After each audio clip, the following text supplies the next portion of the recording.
and then said that it's the Qurayshi dialect that we will keep, and the beautiful compilation, the amazing Quran came. And I was reading some of the history, but once the compilation was complete, 33,000 bars of the Quran went through it to make sure that every letter was in its proper place. This is how amazing this miracle is. And then the Quran challenged. There was a challenge. Bring 10 chapters. Bring 8 chapters. Bring a surah. You know, a small surah of the glorious Quran. You know, in those days, the Arabs used to have poetry competitions. And they were known for their writing. They were known for their literature. They were known for their amazing use of words. So they used to write the best poems. They used to bring them to the Kaaba and they used to hang them there. And people used to come and read them and be mesmerized by them. A companion of Nabi Kareem sallallahu alayhi wa sallam, take Surah Kawthar Sharif, one of the smallest surah in the glorious Quran, hangs it on the Kaaba, and when they read this, they said, this is not the kalam of a man, this has to be the kalam of Allah. This is how amazing it was. The Quran made a challenge. 1460 years. Nobody has been able to answer that. And many have tried. Many have tried. There was one man, he came to an Islamic gathering, non-Muslim. And the people said, you are here at this gathering and we're talking about the Quran and we're talking about different things and yet you're a non-Muslim. He said, yes. He said, why don't you convert to Islam? Revert to Islam. He said, no, I'm fine. A few years go by and he becomes a Muslim. So they say, you used to attend our conference, we used to invite you to Islam and you didn't. What made you revert to Islam? What made you come to the fold of Islam? He said, 1 year when I left from this conference, I went back, and I'm a writer. So I wrote a copy of the Bible. And I was a good writer, good calligraphy. So I wrote this copy out, and I added things that I wanted to add in. I took out things that were already in it. I took it to the priests, and they took the Bible, they read it, they gave me prizes, they gave me rewards, they honored me, and said, you're a great man. Then I took a copy of the Torah and I did the same thing again. I wrote it out, I added things in, I took things away, I gave it to the rabbis, and again they said, what a great compilation. You have really done it in style. Here is your reward. Then I sat down with the glorious Quran. I changed things. I added things and took things away. When I took it to the Imam, he said, this is not the Quran that was revealed on Muhammad Rasulullah sallallahu alaihi wasallam. This is your concoction. Take it away and bring the authentic Quran. Then I knew that if there's a book of Allah Azza wa Jal that is in its original form, it is the glorious Quran. And this was the reason I accepted it. The Quran is a miracle of purity. Even the linguistics of today are baffled by the amazing sciences of the Quran. And I'm not talking about the scientific miracles, but I'm talking about literature, writing, language sciences. They look at the glorious Quran and they say, this book is so magnificent. The way that each verse deals with issues, the depth to which it goes, this is truly amazing. And then we've got the mathematical miracles of the Quran. The mathematicians are scratching their heads. When you look at the ayat numbers, the surah numbers, etc., there are hundreds of mathematical miracles of the Quran. Let me share a small one with you. Surah Yasin. Now, there is an ayah mubarakah there, which says that Allah Azza wa Jal made everything in pairs. Made you in pairs, made other things in pairs, and made in pairs those things you do not know. And in that Surah Mubarakah, there are 3 pairs mentioned, and 3 pairs make 6, yes? So you've got 3 mentioned, 3 sets of pairs, and 6 items mentioned. Have a wild guess what the surah number is, what the ayat number is.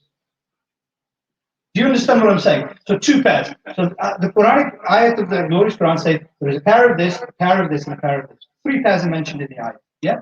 And obviously a pair means 6 in total. The surah number is 36 and the ayat number is 36 as well. Surah Yasin Sharif, verse 36, Read it. 3 pairs mentioned, and 3, 3, 6, and 6, 36 and 36. This is just one of the tip of the iceberg. You know what the problem is? We look for miracles out there. We scour YouTube. We scour the social media. We want miracles. And yet the miracle, the greatest miracle, is sat in our house gathering dust. That's where the problem is. Everything came from the Quran. Now I want the youngsters to pay attention, because you've heard this as we were children, weren't you? Everything's come from the Quran. You sit there and you think, you scratch your head and you think, how did computers come from the Quran? How did everything we see, scientific developments, come from the Quran? Let me today explain to you how they came from the Quran. The world was lost. There's no doubt about it. If you read the books of history, the world was in darkness. And Nabi Kareem sallallahu alayhi wa sallam gave it light. Now, the Islamic scholars, taking on board the teachings of the glorious Quran, started to study. Look at early Islam. They had centers to study the universe. They had centers of astrology, astronomy, botany, zoology. They discovered the different sciences. They had universities. Islamic universities studied these things. These people set the foundations for modern day science. You go to Manchester University, you pick up the book, 1001 Muslim Inventions, and it has all, even the surgical instruments that are used on the operating tables today were designed by Muslims who had read the Quran and pondered upon what was around them. Botany, zoology, everything. The Islamic sciences were set up. You're talking about computers. You know, you think this phone is an amazing ijad and how brilliantly it works. Let me share with you this. The basics of this comes from the binary codes. For those of you who know your sciences, it's binary codes. Where did binary codes come from? From Islamic mathematicians. They single-handedly invented everything. They did all the hard work. They did all the hard work, and others took that work on board and then developed these, because we became lazy. So it's not a myth when people say everything has come from the Quran. Let me give you some examples. Professor in Toronto University, he says that in this last century, the century that's ended, in the 1930s or 40s, we started to discover that the child was born in stages of the mother. Initially, we thought it was 4 stages, then we thought it was 6, and eventually we discovered it was 7. He says, I am absolutely amazed by this. Professor of Toronto University, he says, all 7 stages are described in the glorious Quran. We discovered it 100 years ago, and all 7 stages are described in the glorious Quran. He said, this is amazing. He even went as far as to say, this must have been written after our research. And the Muslims said, no, this is the glorious Quran. It was revealed over 1460 years ago. Today, they say the earth is surrounded by a force field, and it protects us from the rays, the harmful rays of the sun. They reflect and bounce off and go into space. And then each layer of the atmosphere has certain protections. The glorious Quran said, we have created a shield around the earth. Today, they say that they're in between the heavens and the earth. You can have these waves, microwaves, radio waves, X-rays, and you can send signals from one place to the other. You can have satellite dishes sending signals. Allah says, between the heavens and the earth, I haven't created all this empty for nothing. Then, the Quran says that you will learn a lesson from Fir'aun. He will be there for you to see. I think it was the end of the 1880s or something like that. They found the body of Fir'aun. Ramesses II is at Cairo Museum in Egypt. They have him, and what was amazing was the Quran said his body will be preserved and you will find it. And when the scientists discovered it in the sea, they said, how can this body have been preserved so perfectly? And it still lies in Cairo Museum. And yet 1460 years ago, the Quran said Pharaoh will be there for you as an ibrat, as an example of the punishment of Allah Azza wa Jal. Is not that not a miracle? Now scientists discover, they do their real, DNA research and everything else, and they say everything comes from water. We've discovered it. We've solved it. Solved it. Everything is created from water now, and we can be confident about that. All life comes from water. Quran said it 1460 years ago, that Allah created everything from water. They then peer into space. And they say, we've delved deep into space. We think the universe is actually contracting. No. Our calculations and redshift and blue shift, for those of you who know your sciences, actually the universe is expanding now. We're sorry, we got it wrong. We got it wrong. It's not contracting. Galaxies will not collide. It's actually expanding. And what does the glorious Quran say? Allah says, I created the universe and I'm gradually expanding. Then they say the Quran was right. An oceanographer, he goes in between the different oceans. And he's absolutely amazed. There's a barrier between them.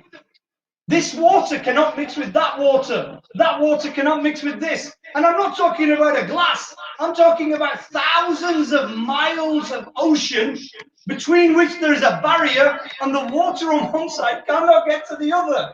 Absolutely amazing.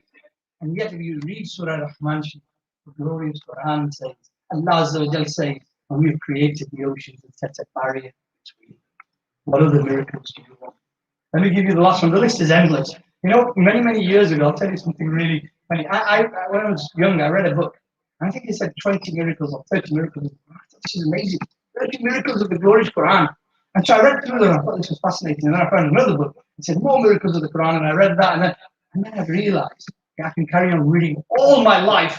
I've never had a life for 1,000,000 years. I could not get to the bottom of the Quran. The Quran is such an amazing ocean of jewels, corals, pearls, and diamonds that every one of us had a life of 1,000,000 years. And we dived into the beauty of the Quran. We still wouldn't be able to discover the bottom of this endless ocean of brilliance. This is the glorious Quran. You know, NASA sends up I think it was the Hubble telescope. And they peer deep into space. And they see an exploding star. And they call it the Red Rose Nebula. Why? Because it looks like a nebula. It looks like a star. Read Surah Rahman. Yeah? And what it says is this. When you tear open the skies, you will see a rose. Now, when NASA, somebody pointed this out, they tried to change the name of the nebula from the Red Rose Nebula to something else. But this is again one of the miracles. So, this amazing book of Allah, there can be no doubt about it. And Muslims who took it were successful. ومعزز थे ज़माने में मुसलमान हम ज़लील हुए Tariq Quran. You know, today we look for our solution elsewhere. We look for our living styles in our society. Now, if I live in Preston, it might be a different style. In Bolton, it might be a different style. In Bradford, it might be different. In Pakistan, it might be different. In Malaysia, it might be different. Different countries have their different etiquettes of society. And over time, etiquettes of society change. Things that were unacceptable 20 years ago are acceptable now, and vice versa. And things are constantly changing. So where you are dictates your ethics, your morals, your dignity, your shame, and everything else. And this is why the world is going down the path. You know, there's behayai and everything else. Why? Because everybody gets up and says, I'll invent my own morals. I'll invent my own scruples. I'll live life by my own desires. This is where the beauty of the Quran and the teachings of the Nabi. Why? Because they were exactly the same 1460 years ago. They are the same now. And they will remain exactly like this till the day of judgment. One standard, one beautiful standard. You don't need to change it. Why? Because it's perfect. Allah says, I've completed this favor upon you. This deen is perfect. And it is. Nobody has been able to discover one iota out of place. And this is how beautiful the Quran is. The problem is, what would we do? You know, what we've done is we've taken this glorious book of Allah and the shaitan has deceived us to say, you need to honor this book. And we've wrapped it up in a gilaf and put it in a high place. And it sees the light of day in some houses in the month of Ramadan. And in others, even in the month of Ramadan, they haven't got time to read the Quran. You know, people say, yeah, I haven't got time. Time. I'm going to do a little analysis, and I want you to help me, because if there's a flaw in my analysis, and I want you to point it out. Each one of us spends about 2 hours on this a day. I'm talking Facebook, social media, Twitter, WhatsApp, or just browsing the net. Yeah. Most people outside Ramzan you know, people don't watch TV and movies yet. Outside Ramzan, they're watching 2 hours of TV a day, 1 hour a day. That's something like 28 hours a week. spending on social media, internet, and television. You ask the same person, how much Quran have you read? He says, I didn't have time to read. You didn't have 5 minutes to read the book of Allah Azza wa Jal, the greatest miracle of Nabi Kareem sallallahu alayhi wa sallam. Lekin you had 10 hours to chat to your mates on the phone. You had 5 hours to sit in front of the television and watch the boxing match. You could watch cricket all day. But the book of Allah Azza wa Jal was calling out. The TV isn't going to come to the grave with you. The friends aren't going to come to the grave with you. But the Quran will stand there and do your safarish. If you read the Quran, it will be an intercessor on the day of judgment. You know, when you go to your grave, there's a beautiful hadith about that. Allah. The angels of the grave come, Munkar and Nakir, and they want to ask the person in the grave who's just been buried. You know, we bury our loved ones. So the angel of the grave comes and it wants to ask, they want to ask the question. Suddenly, a light appears before them. Stop. They say, we are the angels of the grave. Allah Azza wa Jalla has sent us. Who are you to stop us? He says, no, you can't go close to this person. Because you might scare him. He's just come from the world. He's a bit shaken. You might scare him. You can't go close to him. Ask your questions from here, from a distance. The angels of the grave say, hang on a minute, what's this? Who are you? Allah Azza wa Jalla has sent us. And this light says, Allah Azza wa Jalla has also sent me to who are you? I am the Quran that he read in the world. You are Nurani. You are light. If he's a good person. But you might scare him and startle him. And Allah Azza wa Jalla doesn't want that. So ask your questions from here. And then the riwayat says, the Quran says to Surah Mulk, you stay here and protect this person. I'm going to go to the court of Allah Azza wa Jal and I'm going to ask for forgiveness for this person. And it goes to the court of Allah Azza wa Jal and says, Ya Allah Azza wa Jal, he's got sins. But he used to read the Quran every day. For the sake of that recitation, forgive this person. And the creator of the heavens and the earth says, go, I have forgiven him for the recitation of the Quran. This is the book of Allah. Today, where are we? Why we lost Islam? You know, this was the book of Allah. So much to talk about. This was the book that the Sahaba Ikram lived by. Our pious predecessors lived by. You know, they went as far as to say that if I lost my camel's rope, I would find it from the Quran. All my solutions would be in the Quran. This is the book of Allah Azza wa Jal. For one Sahabi, as they say, not Usayd bin Hudayr radiallahu ta'ala says, that I was reciting the Quran, and close by there was a horse. And suddenly the horse started to jump so much that I thought it was going to hurt my family, my children. So I stopped, I came out, and suddenly there's a beautiful cloud with lamps in it. And then suddenly it started to rise into the heavens and disappeared. So the next morning, he comes rushing to the court of the best of creation, sallallahu alayhi wa sallam, and says, Ya Rasulullah, sallallahu alayhi wa sallam, last night I was reciting the glorious Quran, and my horse started to jump up and down, and then I stopped and came out, and there were these lights and this cloud, and suddenly it disappeared into the heavens. Ya Rasulullah, sallallahu alayhi wa sallam, what was it? And Nabi Kareem, sallallahu alayhi wa sallam, said, they were angels who came to listen to the recitation of your Quran. And had you continued to recite till the morning, the people would have seen those angels as well. So every time you sit down with the Quran, the angels are coming to listen to your recitation. Every time you sit down with the Quran, the mercy of Allah Azza wa Jalla is descending upon you. Every time you sit down with the Quran, the blessings of Allah Azza wa Jalla are coming to you. Every time you sit down with the Quran when you have a problem, turn to the Quran and watch how the Quran solves your problems. The Quran was a cure. The Quran was a mercy. It was a mercy for the Muslims. It was mercy for the Mu'min. Today, what we do is this. When I have a problem, if I can solve it, I won't go to anybody else. If I can help, if I can get help from you, I'll try and turn to you. If I can go to a leader, I'll go to a leader. And it's like, when all the doors are closed and nobody can help me, then I turn to the book of Allah Azza wa Jalla. And I say, Ya Allah, for the sake of your Habib and this greatest miracle of your Habib sallallahu alayhi wa sallam, please cure me from this disease. Please help me in this problem. Please keep me away from this calamity. And alhamdulillah rabbil alameen, the Creator Supreme, by the blessings of his beloved Habib sallallahu alayhi wa sallam, and this amazing miracle of the Quran blesses us. And we again are ungrateful. Then it's time to think. It's time to think. Just looking at the glorious Quran.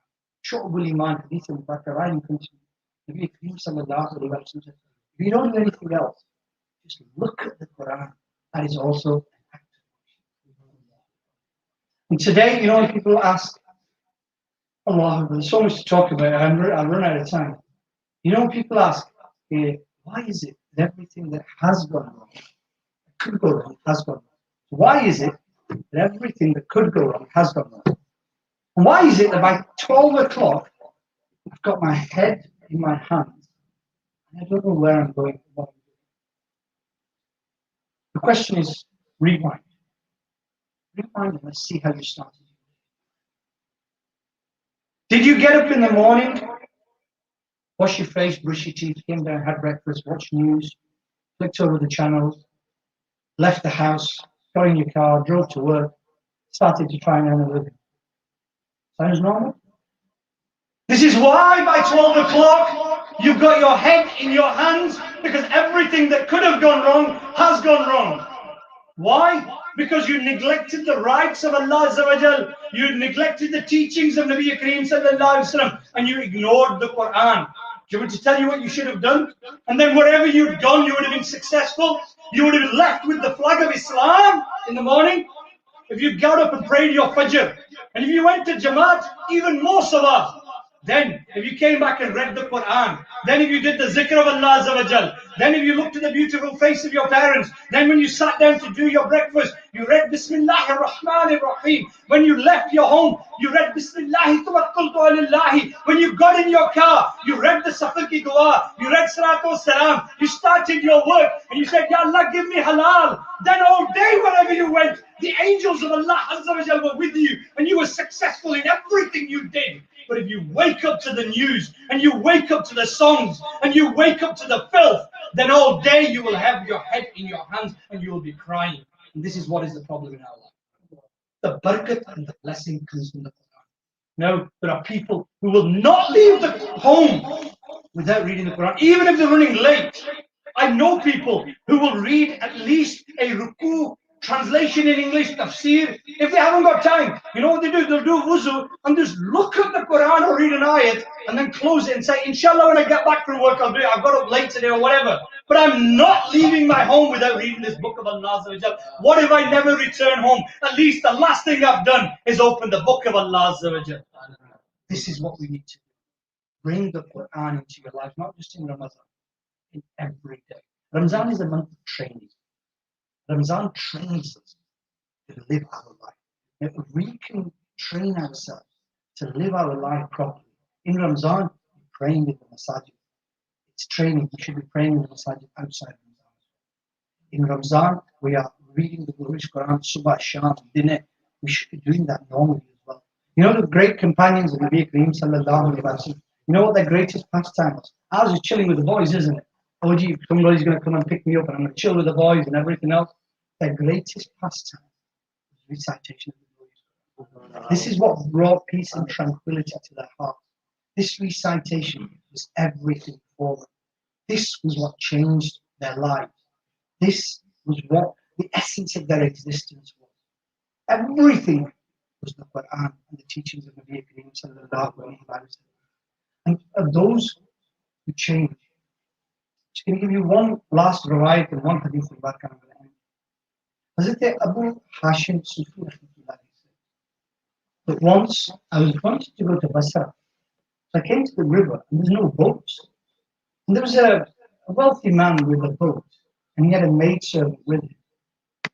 And I tried to board the boat and he said, no, you can't come on our boat.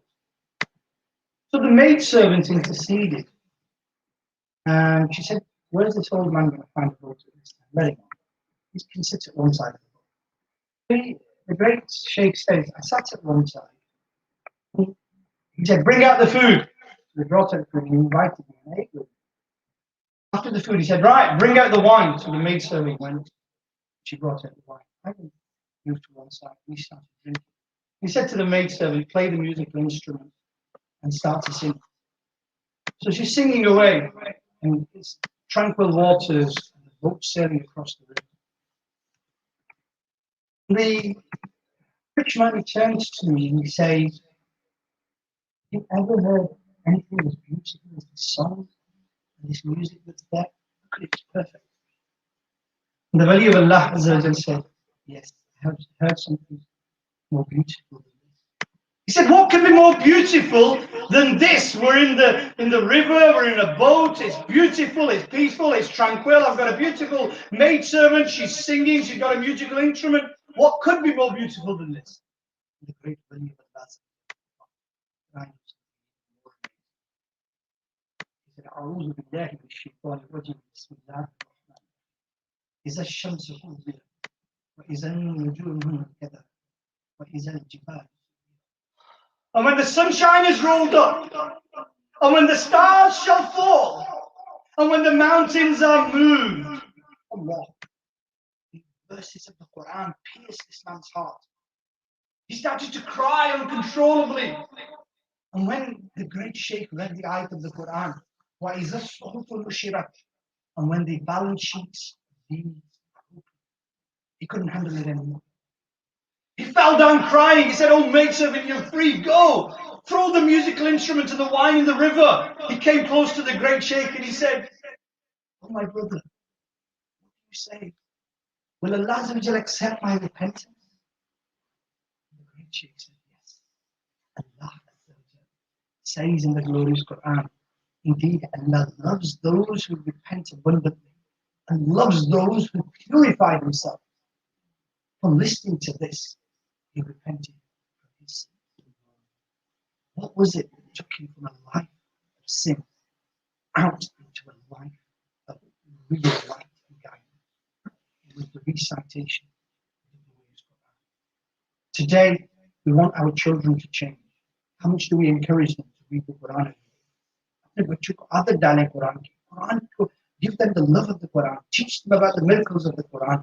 Get the translation. There's translations on the Islamic websites as well. There's Siratul Tafsir, Siratul Jinan, which is an amazing tafsir. Very short, sweet, to the point, and helps you understand the ayats. Start reading it. Don't let the shaitan deceive you. You haven't got time. You know the biggest regret in the grave that you will have? Yeah, Allah sent me a book, a revelation. And in my life, I didn't have time to read. I had time for magazines, newspapers, novels, TV, dramas, 65 episodes of this and 85 episodes of that. And yet the Quran was in my home and I don't even know what's in it. We have this mentality, especially my youngsters, that the Quran is for the Imams to learn. The Quran is for you to learn. The Imams are the ones who will teach you. You give them time. Life is very short. I think I'm finishing at 7. Life is very short. Think about it this way. Let's give ourselves in this Ramzan Mubarak a reality check. Your ruh, the soul, is created in Alam al-Arbah, in the realm of the soul. It remained there for thousands of years. And I want you to follow me very carefully here, especially my youngsters. That soul stayed in the realm of the souls for thousands of years. Then when Allah decreed, it came to your mother's stomach and you were born into this world. Then there's life of this world to which you may come back to. Once we die, there are thousands and thousands of years in the grave until the day of judgment. Then you will rise from your grave. The day of judgment itself is 50,000 years. 50,000 years. And then it is in eternal damnation in hell, or it's bliss in Jannah. All of this depends on this little life. And it's a blip. 60, 70-year life is nothing.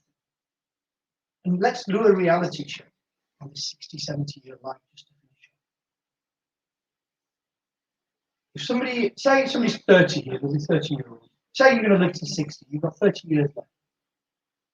In those 30 years, you're going to sleep 8 hours a day. 10 years gone. You're going to work 8 hours a day. That's another 10 years gone. Out of the 10 that are remaining, family time, boys time, chilling time, internet time, TV time, everything else.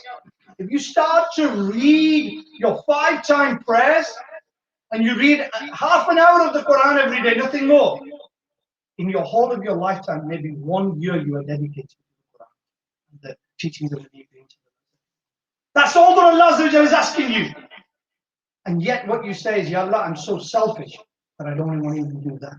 I can't be bothered praying Fajr, Zohar, Asr, Maghrib, and Isha, and I haven't got time for the Quran. And this is why we get lost in this life. You know, the Quran is like a moon. And you turn your back to it, you walk towards dunya, which is a shadow. The world is a shadow. You're chasing your shadow, and you'll go out so far into the darkness and the abyss that you'll be lost. And you see brothers like that. They're completely lost. Think about it this way. You turn around and face the Quran. You set up a friendship with the Quran, and you walk towards this book of guidance. Then you will see the light. What happens to the world? It will follow you. Your shadow follows you. And this is what they say. If you turn to Allah Azza wa Jal, dunya waise hi aapke qadamon mein aa jaye. Allah Azza wa Jal gives that to everybody. It doesn't matter. The most important thing is your recitation of the Quran. Nabi Kareem sallallahu alayhi wa sallam said, on the day of judgment, a reciter of the Quran will come. And the Holy Quran will say in the book of Allah Azza wa Jal, Ya Allah Azza wa Jal, make him wear the attire of Jannah. He said, Jannat ka libas pehna de Malik. Allah Azza wa Jal will give him the attire of Jannah. The Quran will then say, Ya Allah, give him the heavenly attire of nobility. Iske sar pe taj rakh de. And a crown of nobility will be put on his head. Then the Quran will say, Ya Allah, iske aur barakate de. And he will be made to wear all sorts of beauty and the crown of nobility. And the Quran will say, Ya Allah Azza wa Jal, be pleased with him. Ya Malik, ye Quran padhne wala tha. He did not leave his house without reading the Quran. Yes, he made mistakes. But Ya Allah, you be pleased with him because he recited the Quran. He read Surah Yasin in the morning. He read Surah Mulk at night. Whenever he got the chance, he read the translation, the tafsir. He lived his life by the Quran. Ya Allah, you be pleased with him. And Allah Azza wa Jal says that I am pleased with him. Then the Quran will say, then it will be said to the Quran, recite the Holy Quran and ascend the levels of Jannah. And he will continue to recite the glorious Quran and continue to rise in rank and level. Ab us din pyare sange is Quran ki yaad aayegi. Surah Mulk Sharif takes 3-4 minutes in the evening.